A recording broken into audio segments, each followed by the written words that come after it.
When I moved into the old Victorian house on the outskirts of town, I thought I was getting a bargain. The place was cheap, despite its age and some obvious wear and tear. But I was young, freshly out of college, and eager to start fresh. The previous tenants had left suddenly, according to the landlord, with no explanation. The air felt thick with secrets, but I brushed it off. Old houses were like that, right? The first night, I couldn't shake the feeling that something was off. Every time I turned off the lights and settled into bed, I would hear soft footsteps upstairs. At first, I assumed it was the house settling, but after a week of the same noises, I started to wonder.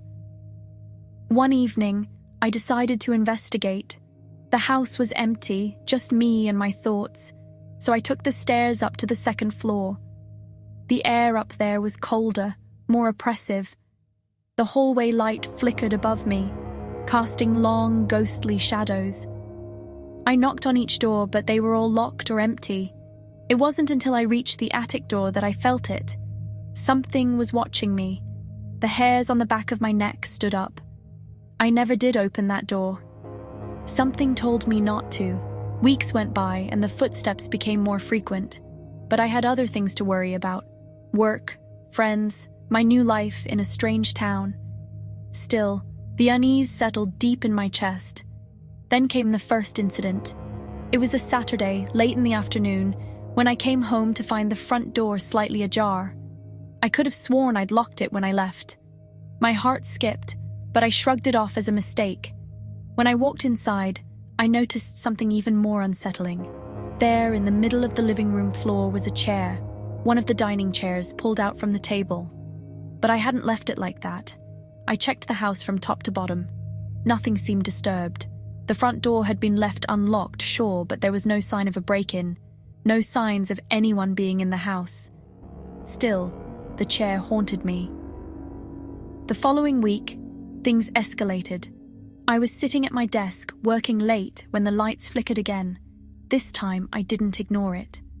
I got up, walked through the house, and saw it. At the end of the hallway, standing in front of the attic door, was a figure. A shadow, tall and thin. I couldn't make out any features, just a vague outline. I froze. For a moment, neither of us moved. Then the figure tilted its head, as though it was studying me. And then, it disappeared. I was too terrified to stay in the house that night. I stayed with a friend, but when I returned the next day, I couldn't shake the feeling that something was wrong. As I walked through the rooms, something caught my eye. A piece of paper. Tucked into the crack of the door to the attic. I picked it up, my hands trembling, and read the words written in a sharp, almost angry scrawl. I see you. I had heard rumors about the house before I moved in, things that people whispered behind their hands.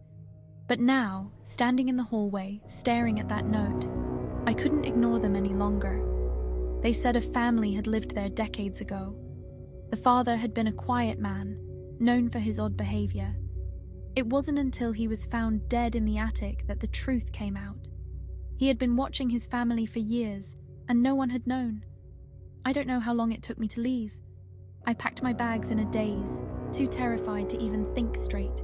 The landlord seemed surprised when I told him I was leaving, but I didn't care. I had to get out.